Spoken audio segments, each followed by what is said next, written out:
on. We'll put the news in the bag.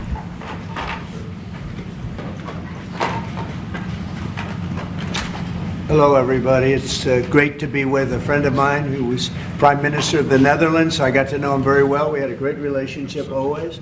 Mark Rutte. Now he's Secretary General of Nato and doing a fantastic job. Everybody, every report I've gotten is what a great job he did, and I'm not at all surprised when I hear it. We had to support him, and we supported him as soon as I heard the name. But he was a fantastic Prime Minister, and he's doing a fantastic job.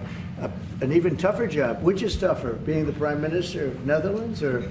This job is quite tough. I would think this is a little but Dutch politics is also brutal. So. Yeah, but this is pretty tough. But you're doing. All right, ladies and gentlemen, it's news time. We're going to now. be I got 3 discussing a lot of kills. things. That's the Obviously, news. we'll be discussing what's happening with respect to Ukraine and Russia. At this moment, we have people talking in Russia. We have representatives over there, Steve Witkoff and others. Goatkov is in Russia. In very serious discussions. As you know, Ukraine I'll put the content tag back on as well. Don't worry. What's happening the politics today to tag. a complete ceasefire, and we hope Russia will do the same. Thousands of people are being killed, young people, usually, mostly young people. We were just talking about it. Thousands of young people are being killed a week, and we want to see that stop. And they're not Americans, and they're not from the Netherlands for the most part. No. They're from Russia, and they're from Ukraine, but they're people. And I think everybody feels the same way. We want it to stop. It's also a tremendous cost to the United States and to other countries. And it's something that would have never happened if I were president, and it makes me very angry to see that it did happen. But it happened, and we have to stop it. And Mark has done some really good work over the last week. We've been working together, and he's done some really good work, so I'm very happy about that. We'll also be talking about trade and various other things, and I think we'll have a very, very strong day. We're going to have lunch afterwards. That'll go, and then we'll see you all later. But Mark, would you like to say something? Yeah.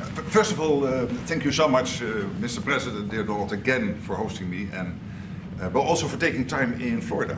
A couple of weeks after you were re-elected. That's right. And of course our phone call a couple of weeks ago, and I must say, Trump 45, you originated the fact that in Europe we are now spending, when you take it to aggregate, 700 billion more on defense than when you came in office in 2016, 2017. But that was Trump 45.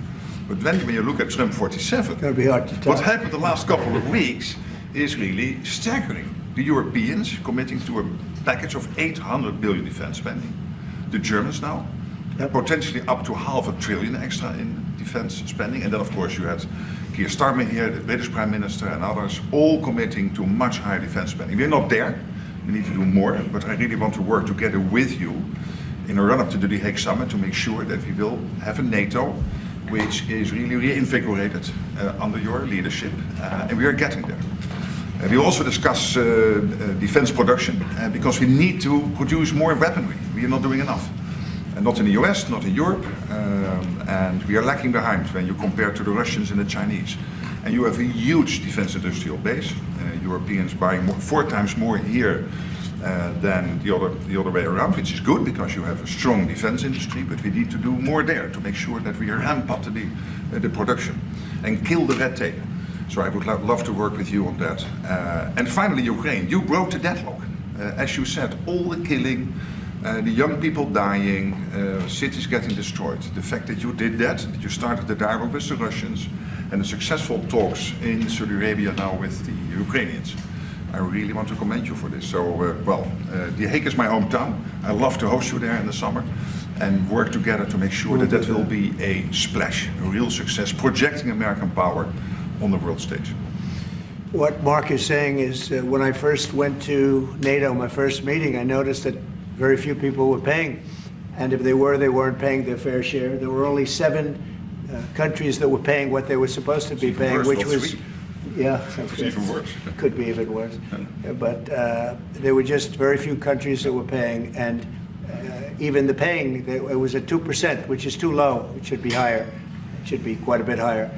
But you had Poland, and I remember Poland was actually paying a little bit more than they were supposed to, which I was very impressed with. They've been actually terrific, and some of the others. But most of them weren't paying, or they were paying very little. And I didn't think it was appropriate to bring it up there, but I said it's going to be brought up at my next meeting. And my next meeting, the first meeting, you want to give them a little break. The second meeting, it began, and I was able to raise hundreds of billions of dollars. I just said, we're not going to be involved with you if you're not going to pay. And the money started pouring in, and NATO became much stronger because of my actions and working along with a lot of people, including Mark. But they would not pay for other presidents, and I don't think other presidents even knew that they weren't paid. I asked, first question, has everybody paid up? And literally, I mean, they told me 7. You could be right, it could be 3, but that makes it even worse. But they just weren't paying. And I said, no, I won't protect if you're not paying. If you're delinquent or if the money isn't paid, why would we do that? And as soon as I said that, got a little hit from the press because they said, oh, gee, that's not very nice. But if you said the other, nobody would have paid.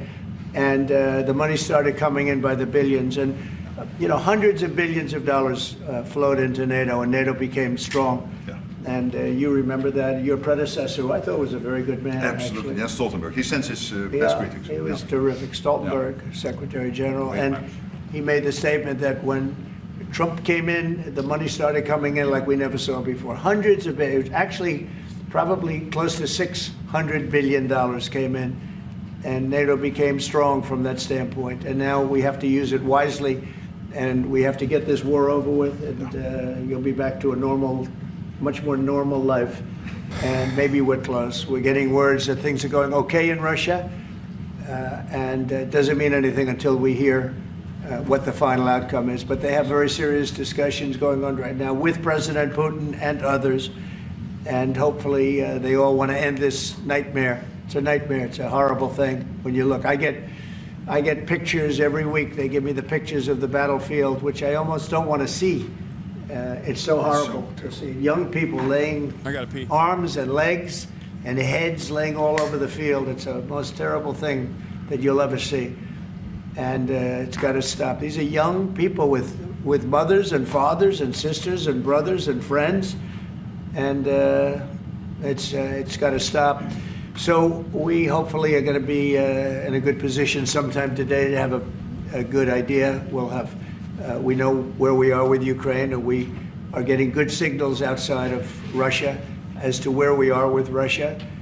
And hopefully they'll do the right thing. It's really humanity. We're talking about humanity. We're not talking about the money. But then you add the money to it, and hundreds of billions of dollars is being spent and really wasted so unnecessarily. It should have never happened.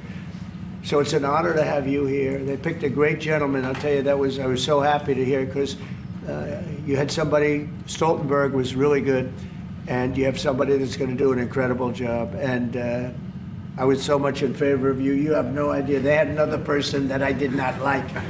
I was not happy. And I think I kept him from, you know what I'm talking about. I said, this is the right man to do it. And he really did. He was a great prime minister of the Netherlands. He did a great job. And that's what he's doing right now. So thank you, everybody, for being here. And it's a very great honor to have you. And we even have some of our great energy people here today, right? We have the governor, and we have Chris, Chris, right? He's supposed to be the most talented man in the world of energy, according to the governor. So I don't know if he's right. And we have General, you've been fantastic. Thank you very much. And we have a lot of good people that won't be so much involved with this, but they wanted to see what was happening. It's become a little bit of a show, but they wanted to see what was happening, and I think a lot of good things are happening. So with that, if anybody would have a question. Mr. President, on Russia. Please, Sorry. Steve Witkoff's trip to Moscow, you spoke about it. What sort of agreement do you hope he comes away from there with? Well, we'd like to see a ceasefire from Russia. And we have, not been working in the dark. We've been discussing with Ukraine land and pieces of land that would be kept and lost, and all of the other elements of a final agreement. There's a power plant involved, a very big power plant involved. Who's going to get the power plant, and who's going to get this and that? And so, it's not an easy process. But phase one is the ceasefire. A lot of the individual subjects have been discussed, though. We've been discussing concepts of land, because you don't want to waste time with a ceasefire if it's not going to mean anything. So we're saying, look, this is what you can get. This is what you can't get. They discussed NATO and being in NATO, and everybody knows what the answer to that is. They've known that answer for 40 years, in all fairness. So a lot of the details of a final agreement have actually been discussed. Now we're going to see whether or not Russia's there, and if they're not, it'll be a very disappointing moment for the world. Yeah. Vladimir Putin just said he is open to a ceasefire, but he does still have some concerns. He suggested that you two should speak directly. Do you have plans to speak to him soon? If so, when are you confident you can get this across the table? Sure. He did say that today. It was a very promising statement because other people are saying different things, and you don't know if they have anything to really, if they have any meaning, or I don't know. I think some of them were making statements. I don't think they have anything to do with it. No, he put out a very promising statement, but it wasn't complete. And yeah, I'd love to meet with him or talk to him. But we have to get it over with fast. You know, every day people are being killed. It's not like, as we sit here, 2 people will be killed. Think of it. 2 people are going to be killed during this little period of time. Thousands of people a week are dying. So we really don't have very much time. We have to make this fast. It shouldn't be very complicated. Thank you, Mr. President. Yes. A representative of Canada, the finance minister, are in town and will meet members of your administration during the day. Any chances that you will ban on the tariffs on aluminum and the ones that are planned for April 2nd? No. You are not going to change your No, mind? I'm not. Look, we've been ripped off for years, and we're not going to be ripped off anymore. No, I'm not going to bend at all. Aluminum or steel or cars. We're not going to bend. We've been ripped off as a country for many, many years. We've been subjected to costs that we shouldn't be subjected to. In the case of Canada, we're spending $200 billion a year to subsidize Canada. I love Canada. I love the people of Canada. I have many friends in Canada. The great one, Wayne Gretzky, the great. Hey, how good is Wayne Gretzky? He's the great one. But we have, I know many people from Canada that are good friends of mine. But, classic. You know, the United States can't subsidize a country Wayne Gretzky, to $200 billion he's a good guy. a year. We don't need Love him. their cars. We don't need their energy. We don't need their lumber. We don't need anything that they give. We do it because we want to be helpful, but it comes a point when you just can't do that. You have to run your own country. And to be honest with you, Canada only works as a state. It doesn't. We don't need anything they have. As a state, it would be one of the great states anyway. This would be the most incredible country visually. If you look at a map, they drew an artificial line right through it between Canada and the U.S. Just a straight artificial line. Somebody did it a long time ago, many, many decades ago, and makes no sense. It's so perfect as a great and cherished state. Keeping "O Canada," the national anthem. I love it. I think it's great. Keep it. But it'll be for the state, one of our greatest states. Maybe our greatest state. But why should we subsidize another country for $200 billion? It costs us $200 billion a year. And again, we don't need their lumber. We don't need their energy. We have more than they do. We don't need anything. We don't need their cars. I'd much rather make the cars here. And there's not a thing that we need. Now, there'll be a little disruption, but it won't be very long. But they need us. We really don't need them. And we have to do this. I'm sorry. We have to do this. Yes. Mr. President, Yeah. you have made it very clear that NATO needs to step up, although great progress has been made in your first mandate. How do you envision this new transatlantic? Are you talking about NATO stepping up? Well, NATO is stepping up through this man. This man is a man that only knows how to step up. And we have the same goal in mind. We want the war ended. And he's doing his job. He only knows how to. I like that this Yeet account, by the way, has become so goddamn unimaginably horny with its true purpose that it's basically just like revealing its hand. I saw this like Asmongold says Hassan seems schizo when he blames everything on Destiny and admits something crazy in the process. I go on Destiny subreddit too, part of the Illuminati for him. This motherfucker is only posting about Ethan Klein, myself, and people in Ethan Klein's crosshairs, okay? Literally look at this. Like with the one exception, Hassan has been farming that sponsorship money this week with 2 being in the last 5 days. That's such a, like, how is this? What is this man doing?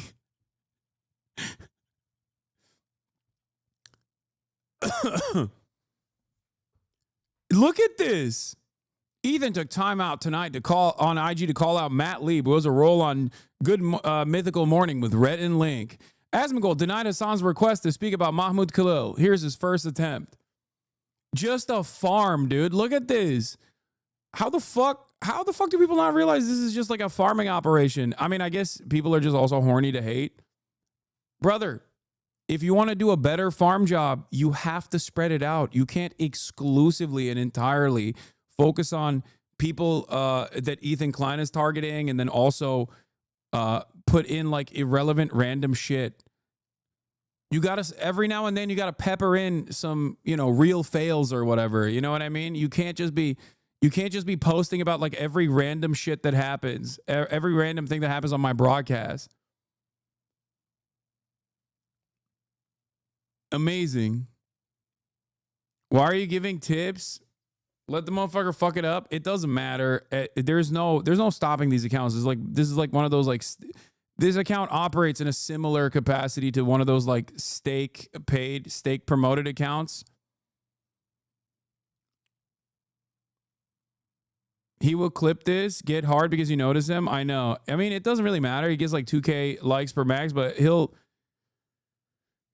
like imagine, hey, watching my gaming streams. My audience doesn't even watch my gaming streams, and this guy's in here. You can't give this guy any attention at all. You looked at him once and he's having a mental breakdown. Isn't this the stalker guy? Yeah, he's one of the stalker guys. He's in all the stalker discords. And he literally communicates with the other stalker guys as well. And the other stalker guys give him tips on what to get me banned on. Like he once revealed his DMs with another one of those fucking stalker accounts who was like, yeah, you should use this clip. You should use this clip. This will get him banned. Deranged. One day, I hope that you will be mentally well. Okay?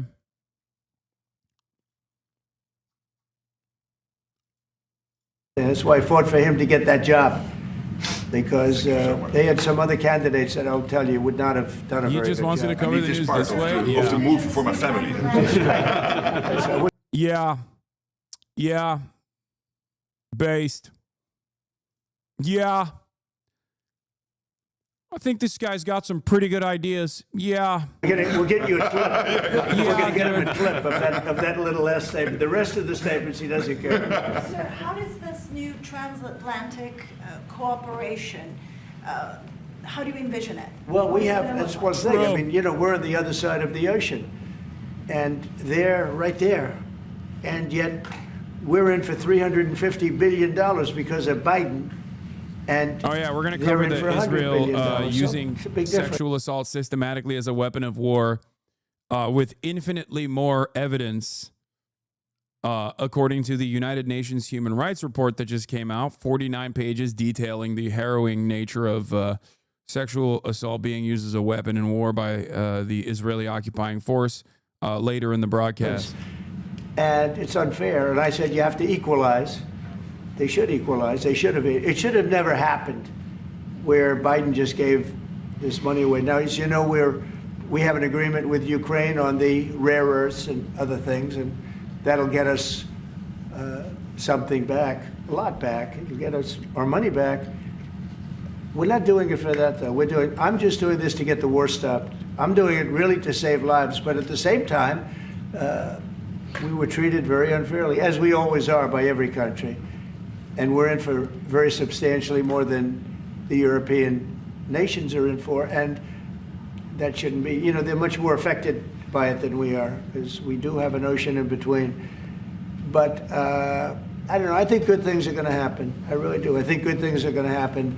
I do say, we were talking before, and Mark was very nice. He said, if you would get involved, there would be nothing. You'd just be going on. This thing would have gone on for a long time. Breaking a deadlock. It was crucial. Yeah, we broke a deadlock. We did break a deadlock. I hope it's meaningful. Yeah. Yes, did you have one? Yeah. Yes, sir. Thank you, Mr. President. Amanda Head with Just the News. On the southern border, you've got DHS and ICE who are reporting that there was a little bit of fudging of numbers during the Biden administration on both the catch and the release side with respect to reporting the number of illegals coming into the They country. cheated on the numbers. The numbers were, I love that question. Who are you with? Just the News, Amanda Head. Very nice. That's good. That's Do you good. know how many of those are criminal, illegal What? aliens? Just the and News? Biden's What the out hell of is that? office, Alejandro Mayorkas, who gets No, held Biden accountable? fudged the numbers. The numbers were totally fake. And he gave fake numbers. I knew they were fake. Everybody knew they were fake, but now it came out. And terrible what they did. That administration was a horror show for this country. Can you hold anyone accountable? Well, I don't know. They gave phony numbers. And phony numbers are a very bad thing to give, but I'm not sure about that. I don't know how it would play. We want to get it straightened out. We're after many, many bad people that were let into our country, and Kristi Noem and my friend Homan. How good is Tom Homan doing, right? And they're after him, and I mean, you see they're taking him out in record numbers. Gang members, gang leaders, drug dealers. There's a problem the Netherlands does not have. The Netherlands never had this problem. If you'd like to take We it had a for few a drug dealers. I could deliver some people. I could deliver some nice people to the Netherlands if you'd like. I'm not sure. No, what he did to this country, letting 21 million people flow through an open border, many of those people were hard criminals from prisons and jails, from mental institutions, and I always say insane asylums because they were seriously deranged. And they're here from, not South America, from all over the world. From South America, but from all over the world. And it's so sad. You'd say, why would anybody do this? Why? Yeah, go ahead. And one more, there's some new internal Democrat polling that doesn't look great for Democrats, but it also has 54% unfavorability for Republicans in swing states and battlegrounds for the midterms. Do you consider those voters capturable for Republicans? Yeah, well, we did, I won every swing state, as you know, by a lot. And I won the popular vote by a lot. And we won the counties. If you look at the counties and district plan, we had 2,725, and they had 501. That's why the map is all red. So we had a great thing. Yeah, I think winning from the Democrats, if you look the other night, I made a speech, and I introduced two young ladies who were killed, viciously, violently killed. Young, unbelievable, both outstanding people that were killed by illegal. It's good that Mark Rutte is in the Oval for this conversation. Aliens, and the Democrats wouldn't get up and applaud. The mothers were. This is my favorite flex that Trump does, where he just like sits global leaders right next to him and then just like rambles on about other shit. Like about how he won the election, how awesome it was that he won the election. I mean, inconsolable. They were crying, and everybody was crying. The Democrats sat there with stone faces. They didn't clap. They didn't stand. They didn't do anything. We had a young man with very serious cancer. His dream is to be with the police department someday, and he was introduced. They didn't even clap. Yeah, that's I mean, they were disgusting. Frankly, they were disgusting. There's something wrong with them. He's talking about they're not deranged. clapping They're at the deranged, joint like Jack address, Smith. like They're still. deranged people. And I never saw anything like it. I'm standing up and I introduced the mother and the parents of these two young girls that were just recently essentially killed, violently killed. And the Democrats are like this. It's so sad. And I saw this morning where one of them is pretty well known, one is fighting like crazy over men being able to play in women's sports. I said, I thought that was tried. I thought that was about I think it's a 95% issue. But in a way, I want them to keep doing it because I don't think they can win a race. And I tell the Republicans, I said, don't bring that subject up because there's no election right now. But about a week before the election, bring it up because you can't lose. And everything's transgender this, transgender that. They have bad. I saw a Media Matters poll on this, by the way, when Trump was talking about everything is transgender this, transgender that. I think around 80% of trans issues, like 80% of all things related to trans folk come from right-wing media outlets. Like progressive outlets and like directly queer outlets, you know? Like outlets that cover queer-related issues, queer lifestyle issues, combined barely put a dent. Like they barely make 20%. It's like an insane disparity, which is fairly eye-opening. Hold on, let me see if I can find it. Media Matters, right-wing trans report.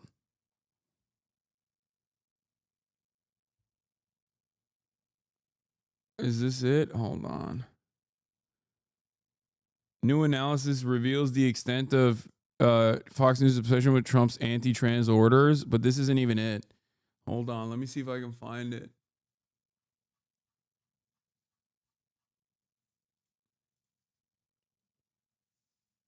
It's wild.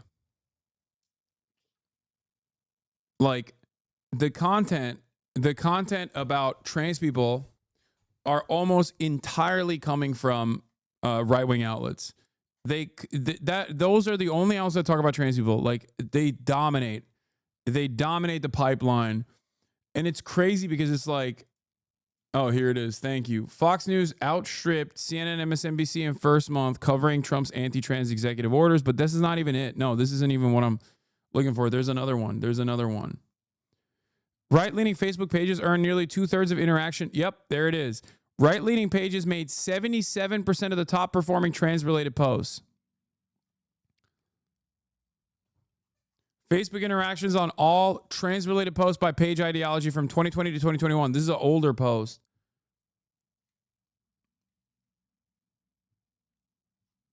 I will become an LGBT foe if you don't click. What is this? This is trans-friendly. The worst 1v1 of 2019. Dude, no. Take an hour off. I'm not. You're crazy. Look at this. Left-leaning pages, non-aligned pages, right-leaning pages. Number of Facebook posts about trans issues by page ideology. Interactions on trans-related issues, right-leaning pages. Trans-related posts earning up to at least 50,000 interactions by page ideology. Now, you might say, oh, it's because right-wing is dominant. And I agree. Right-wing is dominant on Facebook. Right-wing has always been dominant on Facebook.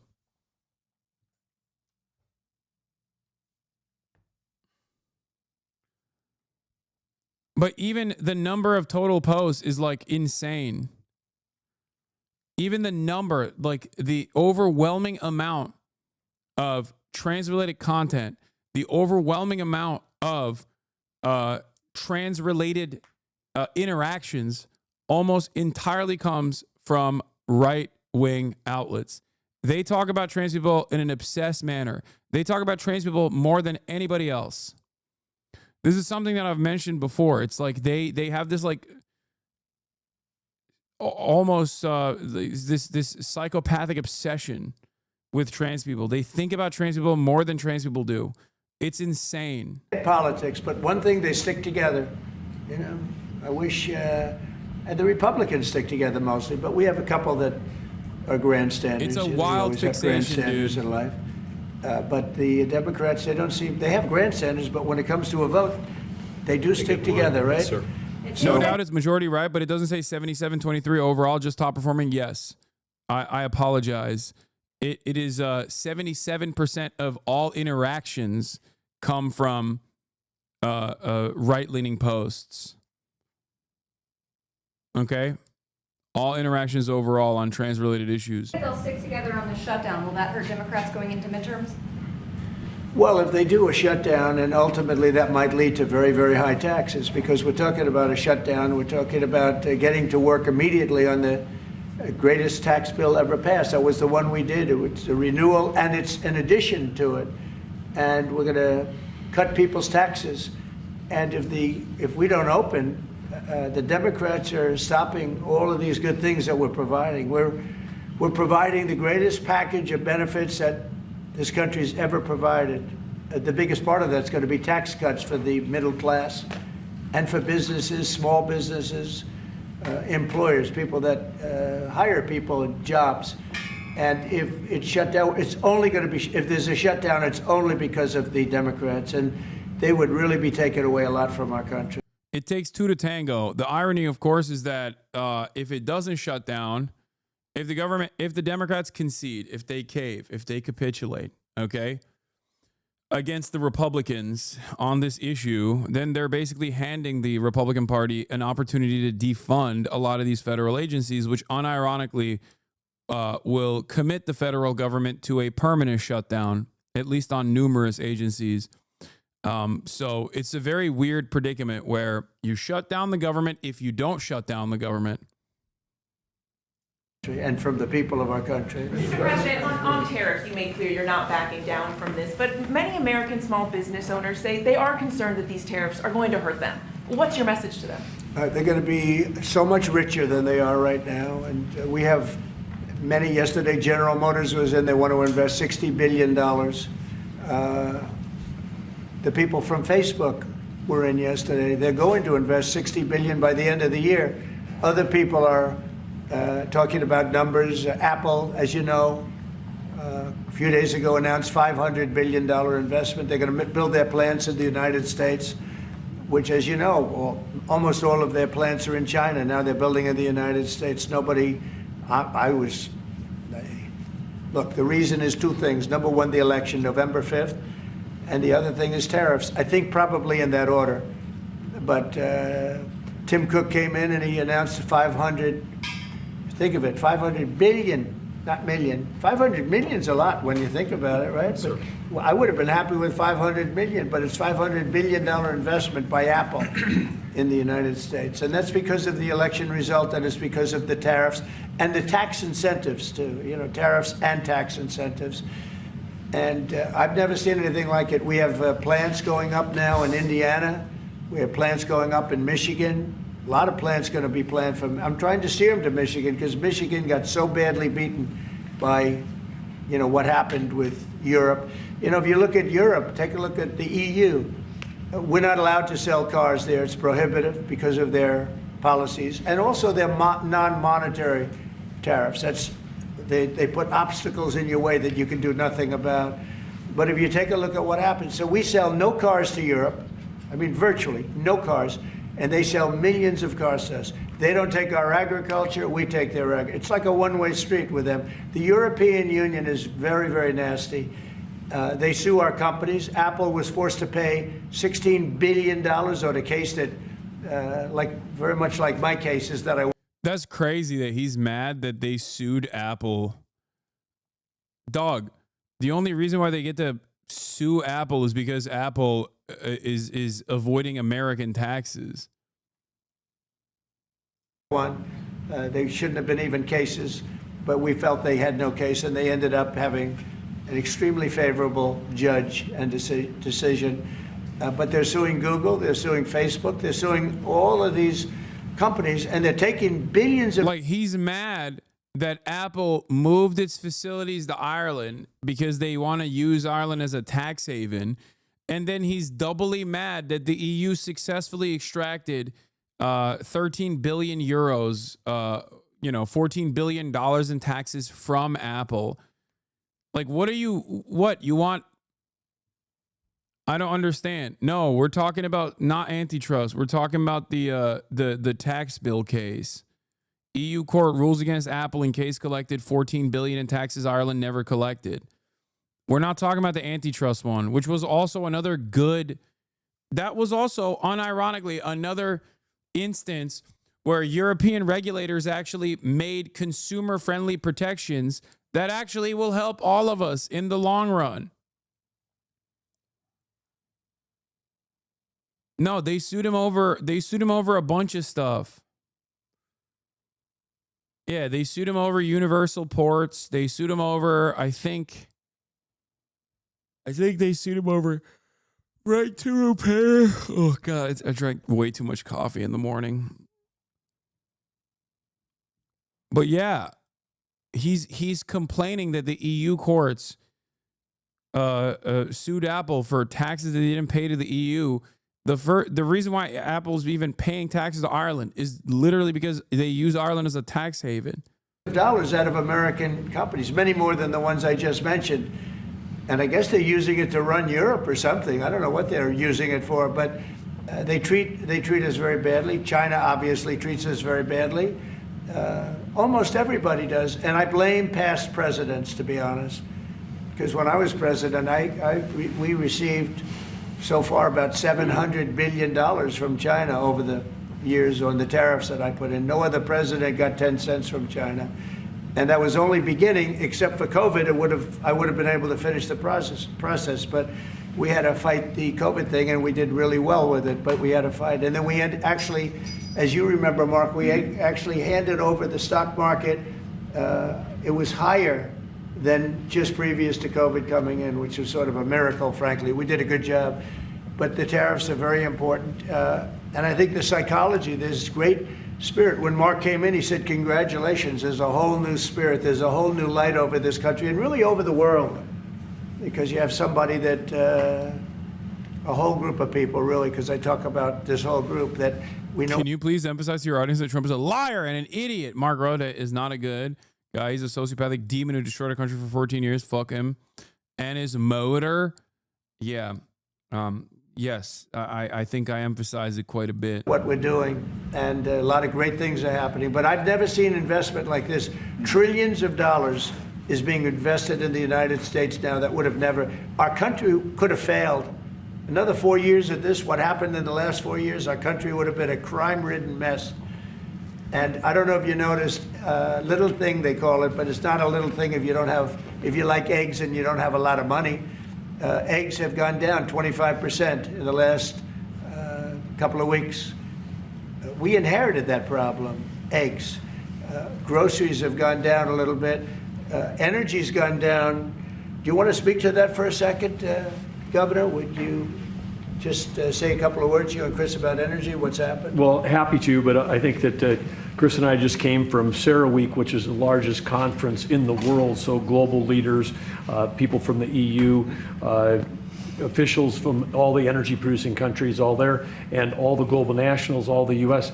The spirit of that group is through the roof because now they realize that in the United States that President Trump's policies are pro-developing more energy, as opposed to we're trying to shut down energy, and that pro-growth, pro-business, pro-energy approach is giving people the optimism. So then the markets are reacting to that, and energy prices on the futures market are going to go down because people know we're not going to be killing off the energy we need for prosperity.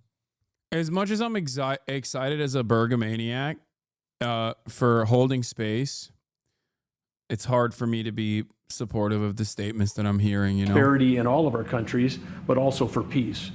Because people have used energy to fuel these wars that President Trump is working so hard to end. And we know that high energy prices were driving the inflation that he talked about. So it accomplishes two goals for us, which is prosperity for the world, peace for the world, when we have smart energy policies. And President Trump has brought common sense back to how we think about energy. And it's brought down now $65 a barrel, I saw this morning. That's phenomenal news. And that's what brought it up. The energy they took our beautiful energy policies and they just messed them up. And then they went immediately back to them but by that time they lost it. They lost that Bronco, as the expression goes. Chris, do you have something to say?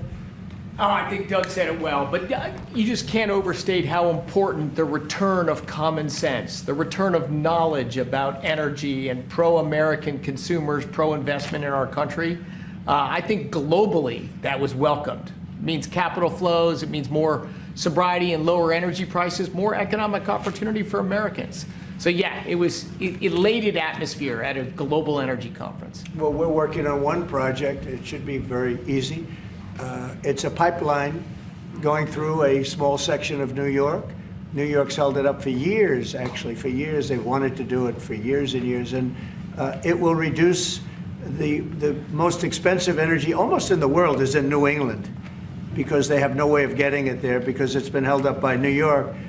And the whole of New England and Connecticut and New York, the energy prices are through the roof. And this one pipeline will save per family $2,500 just on heating and another $2,500 on everything else. So the energy, by just a simple pipeline going through an area that wants it, an area that's not a rich area. It's actually a very poor area. We create jobs and everything else. And it's going to be way underground. Nobody's going to see it. Once they fill it up, nobody's going to see it. Nobody's going to know it's there. And families in New York and Connecticut and New England are going to save $5,000 a family. Think of that. Because right now they have the highest energy prices maybe in the world, they say. New England is a disaster. So we're working on that. In fact, the governor's coming in, Governor of New York, Kathy Hochul, who's a very nice woman. She's coming in tomorrow morning at 9 o'clock to meet me on that and other things. Not only that, but other things. So I hope we don't have to use the extraordinary powers of the federal government to get it done. But if we have to, we will. But I don't think we'll have to. I can tell you Connecticut wants it and all of New England wants it. And who wouldn't want it? And it's also jobs on top of everything else. So that's going to be very exciting. So we're meeting with the governor tomorrow morning.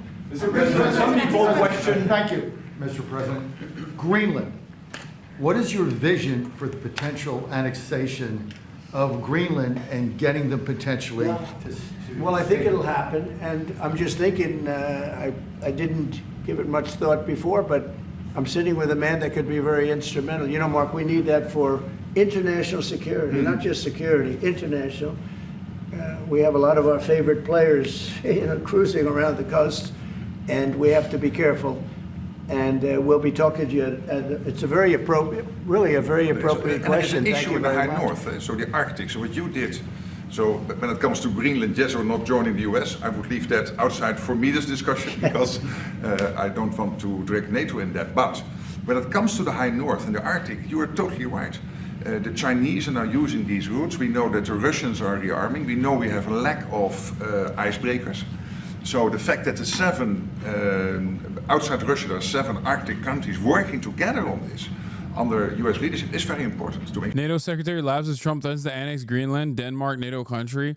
Yeah, he's been getting he's always hot and cold when it comes to this sort of stuff, but this interview provided a lot of interesting takes, to say the least, whether it be agitating with troop presence in the Panama Canal, or agitating or promoting a troop presence in Greenland. It's just like there's not really much you can do if you are a NATO country or a NATO leader, because NATO itself is basically designed for the United States of America. It's built entirely for American empire, American imperialism. Anyone who doesn't recognize that is being a little silly. I think at this stage, perhaps it's a little bit more revealing, considering how Donald Trump is actively talking like NATO is his own personal fleshlight, and these leaders have to sit around and laugh as though he's just memeing, ha ha ha. And I know you say diplomacy, but like, if America wasn't as powerful and didn't have this much presence over NATO and this much command over NATO, I don't think European leaders would allow anyone to talk like this. Viktor Orban is a great example. Viktor Orban talks like this sometimes as a European leader, and we all know how the rest of the European leaders behave around Viktor Orban, or how they treat Viktor Orban. Viktor Orban! Make sure that that region, that part of the world stays safe. And we know things are changing there, and we have to be there. Well, we just had an election there the other day. Do you see a referendum, a plebiscite, where the people of Greenland would be in a position to decide if they want to become part of the United States? Yeah, it was a good election for us, as you know. It was not a referendum. It wouldn't be called that. It was an individual election. But the person that did the best is a very good person, as far as we're concerned. And so we'll be talking about it, and it's very important. Mark mentioned the word icebreakers. Greenlanders want independence, but they overwhelmingly do not want America to be to come in and take over Greenland. So it seems like even if the majority wants independence, they just mean independence from Denmark, and not necessarily not necessarily an opportunity for America to come and get and annex them. So we've ordered, we're in the process of ordering 48 icebreakers. And Canada wants to know if they could use them. I said, well, you know, you got to pay for them. Think of it, Canada. We pay for their military. You know, Canada pays very little for their military because they think we're going to protect them. But even with the icebreakers, so we're going to order 48. And Canada wants to be part of the deal. I say, you got to get your own icebreakers. I mean, if you're a state, you can be part of the deal. But if you're a separate country, you've got to get your own icebreakers. Russia, as you know, has about 40 of them. And we have one big icebreaker. But that whole area is becoming very important. And for a lot of reasons, the routes are, you know, very direct to Asia, to Russia. And you have ships all over the place. And we have to have protection. So we're going to have to make a deal on that. And Denmark is not able to do that. You know, Denmark's very far away and really has nothing to do. What happens? A boat landed there 200 years ago or something, and they say they have rights to it. I don't know if that's true. I don't think it is, actually. But we've been dealing with Denmark. We've been dealing with Greenland, and we have to do it. We really need it for national security. I think that's why NATO might have to get involved in a way, because we really need Greenland for national security. It's very important. You know, we have a couple of bases on Greenland already, and we have quite a few soldiers, and maybe you'll see more and more soldiers go there. I don't know. What do you think about that, Pete? So, don't answer that, Pete. Don't answer that question. But we have bases, and we have quite a few soldiers on Greenland. Because some question your commitment to NATO. Will anything change? Your commitment to NATO. Will anything change? Same amount of money? Well, I think they made a great step by putting Mark in charge. I think, to me, that's a great step, because he and I have seen eye to eye on everything for a long time. We've been doing this a long time now. 9 years now. And so that's a great step. You have to keep NATO strong. You have to keep it relevant. But the biggest thing we have to worry about right now is what's going on right now. I think the rest is going to take care of itself. I don't see this happening. This was a fluke. This was something that, if we had a competent president, it would not have happened. The man was grossly incompetent. All you have to do is take a look at, he signs by AutoPen. Who was signing all this stuff by AutoPen? Who would think you signed important documents by AutoPen? You know, these are major documents you're signing. You're proud to sign them. You have your signature on something. In 300 years, they say, oh, look, can you imagine? Everything was signed by AutoPen, almost everything. Nobody's ever heard of such a thing. So, should have never happened. Tomorrow with the Justice Department about law and order, could you tell us a little bit about that? Yeah, we're going to be with the Justice Department. We have a great Justice Department. Pam Bondi is so fantastic, and Todd Blanche, and Emil, you got to know him a little bit. He was acting for a little while. And some other people are incredible in the Justice Department, and I consider the FBI to be a part of it in a sense, and Cash is going to be fantastic, and all the people. Dan Bongino, I love that. I mean, I love that. I think Dan is great.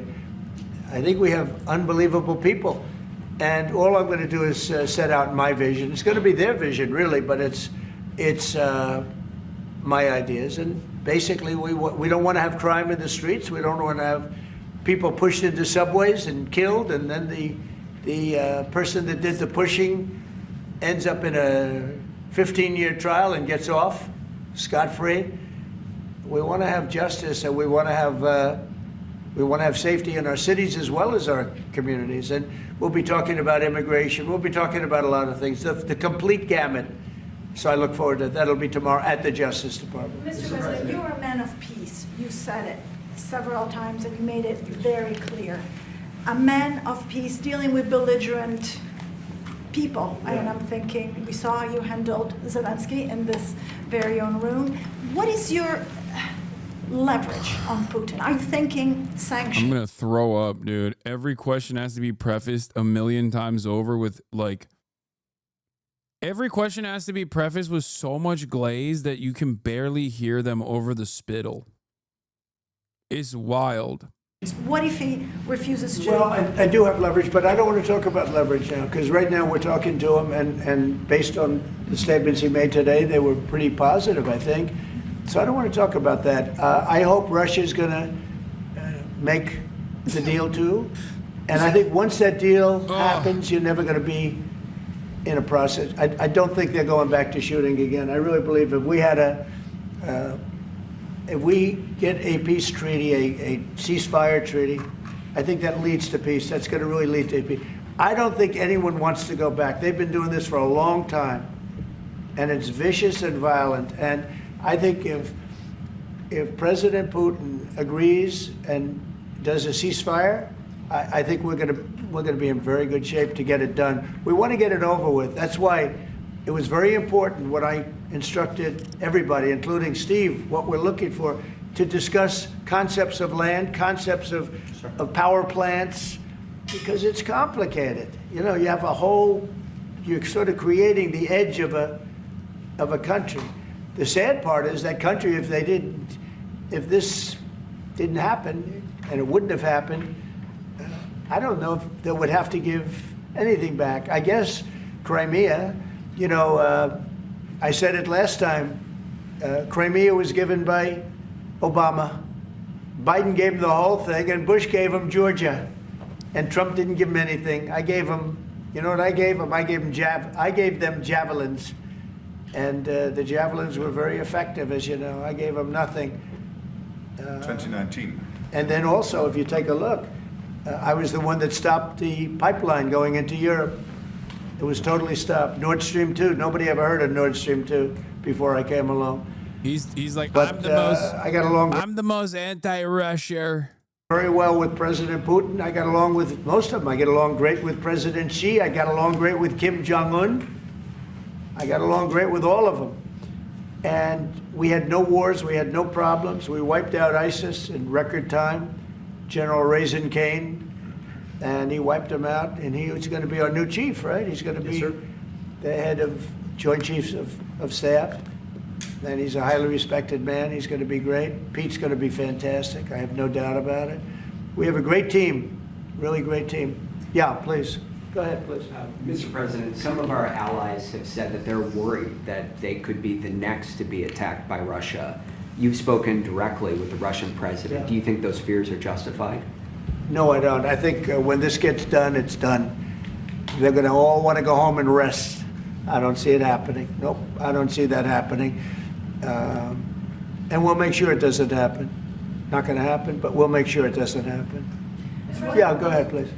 Leaders from Russia and Iran are heading to Beijing tomorrow to discuss nuclear programs. What do you hope to get out of that? Well, maybe they're going to talk about non-nuclear programs. Maybe they're going to be talking about the de-escalation of nuclear weapons, because, you know, I was talking about that with President Putin very strongly, and we could have done something had that election not been rigged.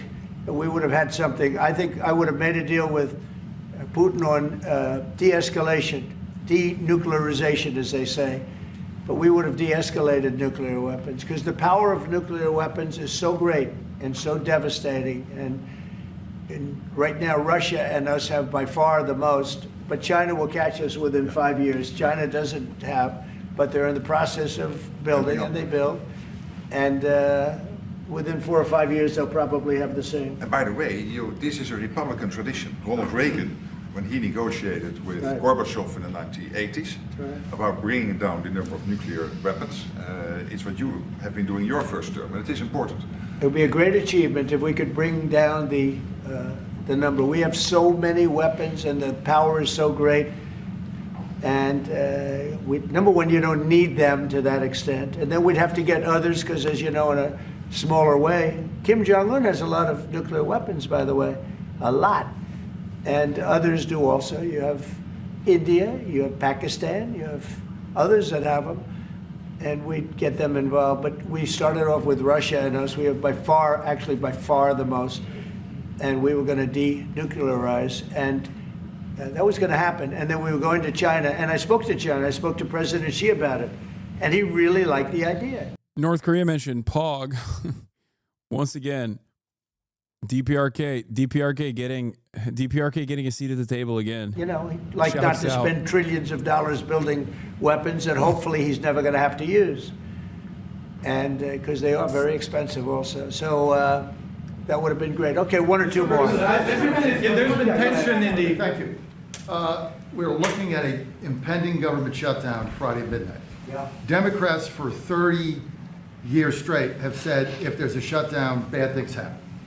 Do you anticipate direct negotiations yourself with conference leader of the like even this journalist is trying to ask a newsworthy question. He's trying to get a quote out of Trump that will,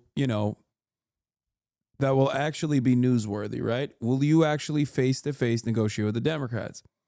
But he can't actually ask it directly, so he has to start off with like, well, the Democrats are hypocritical cowards, don't you think, Mr. President? But will you actually negotiate with them face-to-face if push comes to shove? This is how it works with virtually every question now in the press pool. Even if you need to do journalism and want to get like a newsworthy quote out of Trump, you have to start by saying, well, the Democrats are cowardly assholes, don't you think, Mr. President? Will you bravely face them in the field of negotiation? Democrats, Chuck Schumer. If they need me, I'm there 100%. It's right. I don't really like this. I think this is definitely, God. We've always had access journalism in this country, especially post 9/11. It's gotten significantly worse. But I will say it's moving in a direction that it wasn't in before. Like people are totally normalizing just glazing Trump, and everyone just says, well, you know how he is. You just got to entertain it. And it's not good. Meanwhile, the Democrats are also seemingly not putting up as big of a battle in the Senate as we thought they would about the shutdown, which is not great either. Now I'll get to that in a second. 2 or 3 people. If it shuts down, it's not the Republicans' fault. You know, we passed a bill where we had an incredible Republican vote. We only had 1 negative vote, a grandstander. You know, 1 grandstander. There's always a grandstander in the lot. But it was amazing. People were amazed that the Republicans were able to vote in unison like that, so strongly. If there's a shutdown, even the Democrats admit it'll be their fault. And I'm hearing a lot of Democrats are going to vote for it, and I hope they do. This is an extension. But ultimately, we want to vote for one big, beautiful bill where we put the taxes in, we put everything in. We're going to have big tax cuts. We're going to have tremendous incentives for companies coming into our country and employing lots of people. It'll be, I called it, in a rare moment, one big, beautiful bill. That's what I like, and it seems to be that's where they're heading. And we'll have to take care of something to do with Los Angeles. A place called Los Angeles almost burned to the ground. By the way, I broke into Los Angeles. Can you believe it? I had a break-in. I invaded Los Angeles, and we opened up the water, and the water is now flowing down. They have so much water, they don't know what to do. They were sending it out to the Pacific for environmental reasons.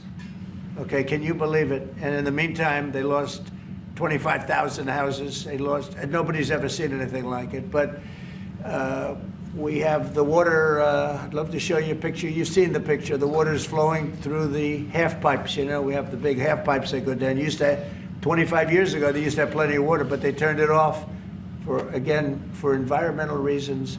Well, I turned it on for environmental reasons and also fire reasons. But and I've been asking them to do that during my first term. I said, do it. I didn't think anything could happen like this, but they didn't have enough water. Now the farmers are going to have water for their land, and the water is in there. But I actually had to break in. We broke in to do it because we had people that were afraid to give water. They were, in particular, they were trying to protect a certain little fish And I say, how do you protect the fish if you don't said, have water? "Fuck the They didn't have fish." any water, so they're protecting a fish. And that didn't work out too well, by the way. So they have a lot of water going down We're throughout melting the California, smell. all coming out from the Pacific Northwest, even some from Canada. Thank you, Canada, very much. I appreciate it. Next thing you know, they'll want to turn the water off. They want to charge us for the water. But it comes up from the Pacific Northwest, and it's a beautiful thing to see. I mean, it is brimming with water. Now, if they would have had that done, you wouldn't have had the damage because the fire would have been put out. The fire hydrants would have been loaded. The sprinklers in people's living rooms and bedrooms would have been loaded up with water. They had no water. The government makes them put sprinklers, and they had no water in the sprinklers because they had no water. So the water is flowing, and we're going to have to give a lot of money to Los Angeles to help them. And the Democrats are going to want to do that. So that's the one thing different. And frankly, I think that makes it a lot easier. But one of the big thing is we have the big, beautiful bill. We got to get that done. And that will put our country in a position like it's never been. It's a reduction of taxes. It's tremendous incentives for companies to come from all over the world into our country.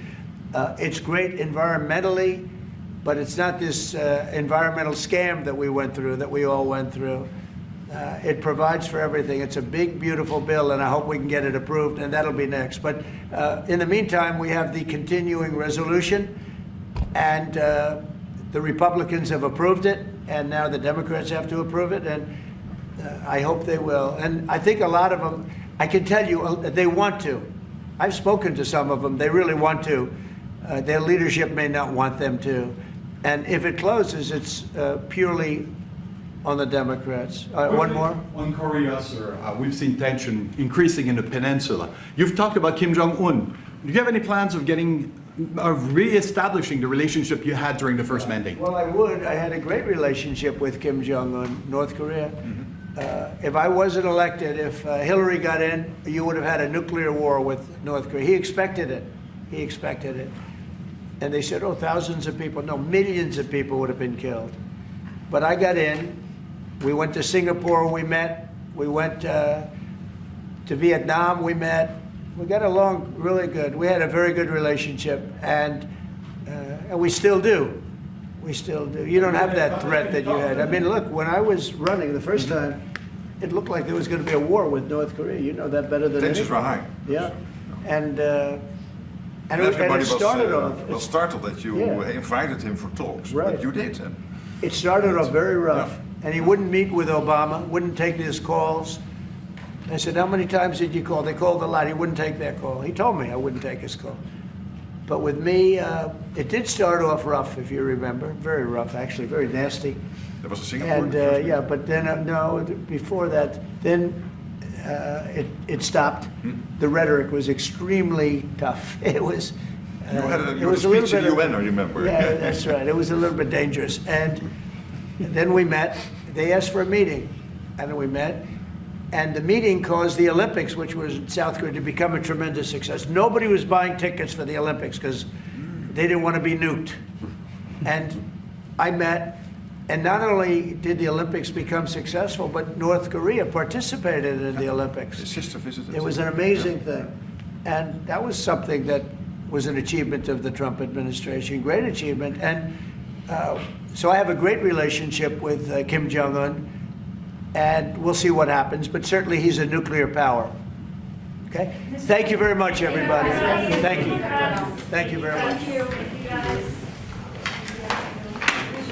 Thank you very much. It is now the official law that you spend more time with the nest in your predecessor. So